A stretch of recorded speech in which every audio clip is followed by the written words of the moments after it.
I just got back from Europe. I'm struggling too. We're in Europe. I went everywhere. I hit like 9 countries.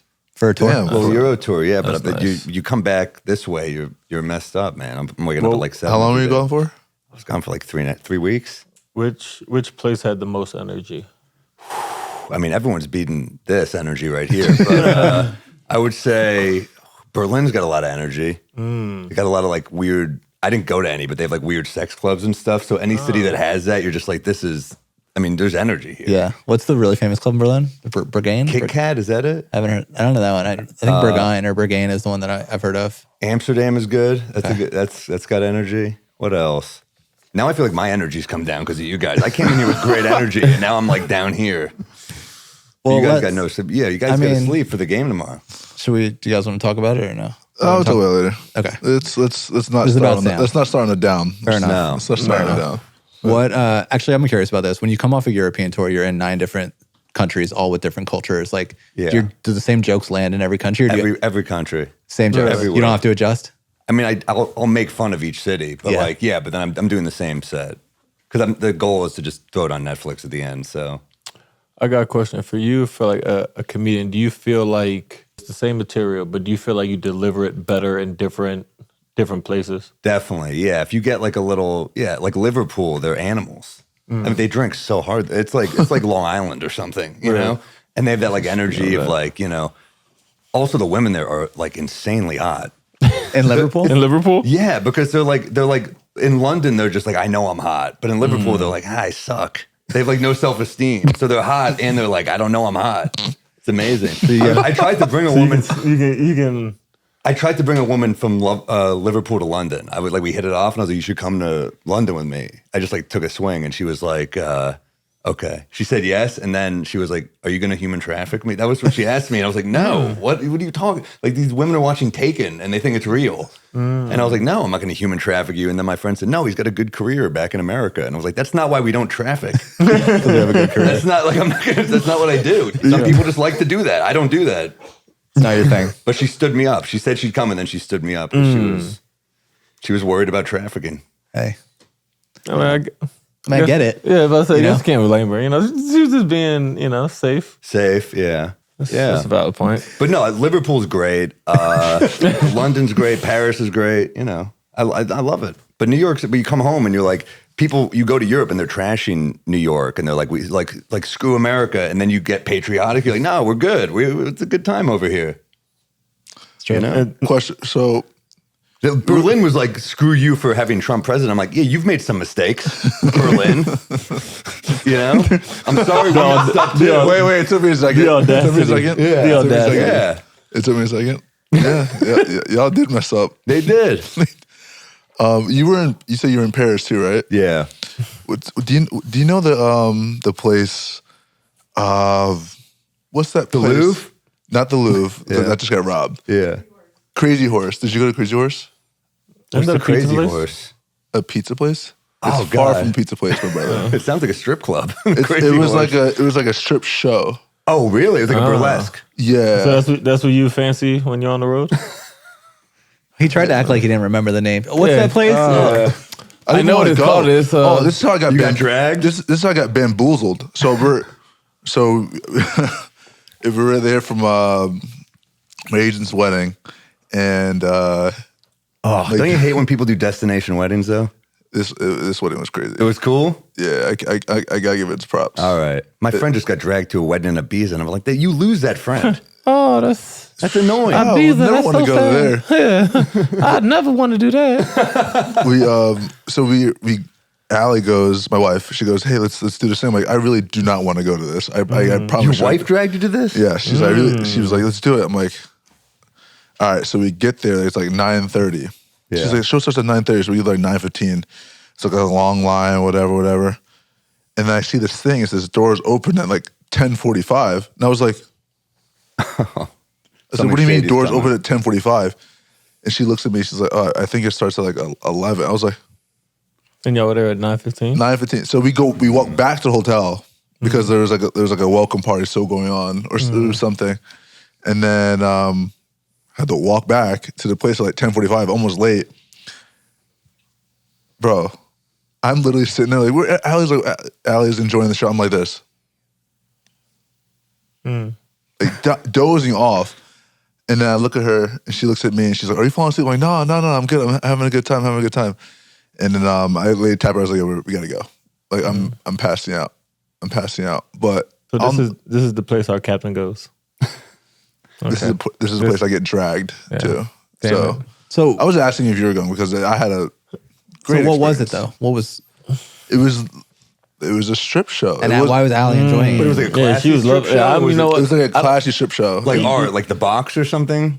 Have you been to that place, the box? I will never. I've step foot in- heard it's absurd. I will never step Yeah, foot I'm in there. good. I'll Yes, never- you I'll see never. some stuff where you're like, "That's not. I don't want to see that." Yeah, nah. But they're like, "It's art," but you're like, "No, that's blood. This is scary.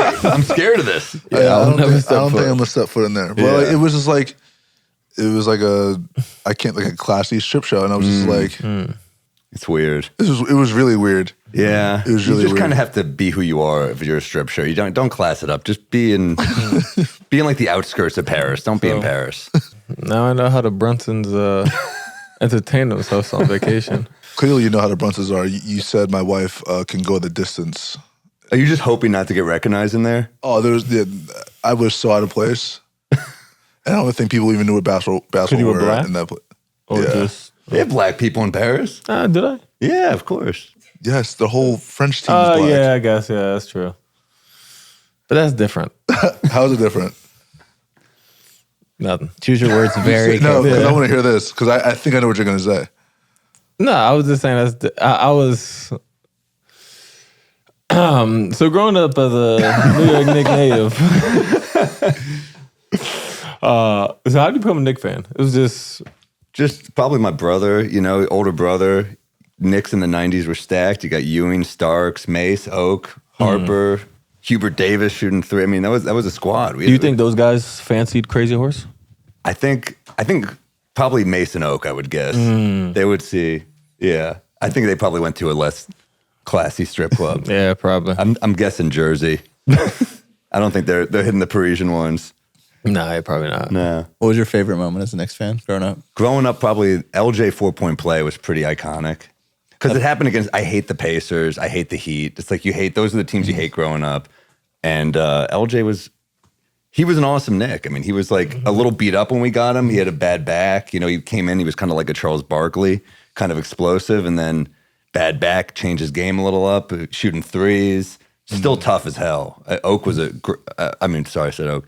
LJ was a great Knick. I feel like that's the play that we hear the most when we ask that question. But also, I'll tell you another great play was I was at game 2 when Donte hit that three. That was crazy. The Philly one? I was like right there. It was crazy. It wasn't just the Donte three. It was the Hardenstein block on the other end. Yeah. And the Hardenstein rebound. It was like that sequence was insane. Sequence was I'm getting nuts. texts from Philly fans like, fuck you. Like, that's bullshit. That was a foul. Shane Gillis is texting me like, that was a fucking foul. Josh Hart fouled. And I was like, I didn't see anything. It was a clean play to me, I thought. Did I? Oh, yeah, they did say I fouled. I didn't really foul. You didn't the foul. 2-minute pushed- report yeah. came out though, and they He pushed off. I don't know how they said You he didn't foul. He didn't push off. That was clean, crazy. dude. And Donte with perfect. That was a great game to be Did it at. say you fouled or I fouled? Because I think they said both of us. Probably. We're all doing this mauling poor time. That was an iconic moment. That was one of the best moments. That's one of my favorite moments. Yeah. Like, that was, I think we both thought they were going to call a foul because we when both- he we- fell, we 'cause we both both like like this. Yeah, the ball just kind of rolled for like half a second. We're like, Oh. all right. I think Also, Philly was so dirty that series. Embiid was so dirty. it was a physical Yeah. series. That snapshot of him grabbing Mitch's leg. Yeah. That's when I was like, nah, I don't like that guy. I used to like Embiid as a player, but now I'm like, I will never like him after Yeah, that. I feel like we talked about it before. Every time you go through, like, when you go through the season, like the games go by so fast. Like you always have a game every other day or back to backs. You don't really have like a player that you really hate on the other team until you get to the playoffs. Yeah. And then you You play see him him every day. at least 4 times. You're like, okay, yeah, like I genuinely hate this person. Yeah, it's tough. I remember I did a gig. That fashion designer Kid Super did a gig at the Apollo, and he gets comics. He puts crazy outfits on us, and he makes us do stand up. So I'm in like a fur coat doing stand up at the Apollo, and it's a fashion crowd. It's not my crowd. And Jalen Brown, I see Jalen Brown is there, and I was like, "Fucking the enemy, dude." I don't want to perform. Did you for roast Jalen him Brown. or no? No, it's even worse. I bombed. I took a risk. I made a really offensive joke opening, and it did not. Was it about hit. his hairline? No, it was just about my outfit. I was trying to be, but I saw that hairline thing with OG. That was amazing. But then of course Jalen Brown comes in the green room afterwards. I'm like, oh great, a Celtic just saw me bomb. This is like ground zero. This is the lowest point. Can we? What was the joke? Oh, it was just a whole set bomb. The joke I said was, it's a terrible joke. I took a risk. I said, I was in a fur coat. I was like, man, I haven't sweat this much since I had unprotected sex with a QAnon member. And nothing. I got nothing on it. And yeah, it's not the best joke. I set it up saying it's not a good joke. And it did not hit. And then it's like once you take a risk and it doesn't hit, you're like, all right, now the whole set's in the toilet. The tone, huh? And and Jalen Brown comes back, and I was like, ugh, this guy just watched me bomb. And then he was super nice. I was expecting him to be like, you suck, but he was like, that was so funny. And I was like, all right, Jalen Brown's all right, but did you almost want him to be an ass? I want him to be an asshole. Yeah, I talked a lot of shit. I was like, fuck the Celtics. I hate the Celtics. And he was like, who's your least favorite ever? And I was like, probably Pierce. Pierce bugged me because he was clutch. You know, he thought I would say Garnett, and I was like, no, Garnett's amazing. Mm-hmm. Like Garnett, you're just mad he's not on your team, right? Yeah, that's true. Because he was a dog. He was amazing. But Pierce he talked so much shit and he backed it up. So he tortured us. It's frustrating. It's frustrating. That's frustrating. You guys don't talk a lot of shit. You guys just let the game. I love that. I love that when Trae Young did that dice thing, you guys didn't do shit. You just beat him the next time, and then you did. I love that you guys it's like take care of business. Yeah, everyone was like, "Oh, you can't let him do that on your court." Like, you want to go fight him? Like, you want to go up there and go punch him? Now we're out for a couple games, and then everyone's gonna say like, "Oh, they're fighting after someone does this," but he could have been doing something during the game to actually change the outcome. I'm just like, there's just no point. Like, you just gotta move on. Move on. Short memory. Did you know that most people can't name all their financial accounts or what they're worth? They don't know about their 401k or their investments. It's crazy. The lack of awareness can leaving lots of money on the table. Yep. That's why we got Monarch over here on the Roommate Show. Josh, this sounds like something you definitely need. Yeah, let's relax there, brother. That's why I say we got Monarch over here on the Roommate Show. Maximizing investments, keeping a clear way to view my financial health. We rock with Monarch. Feel organized and confident in your finances with Monarch, an all-in-one personal finance tool that brings your entire financial life together in one clean interface on your laptop or your phone.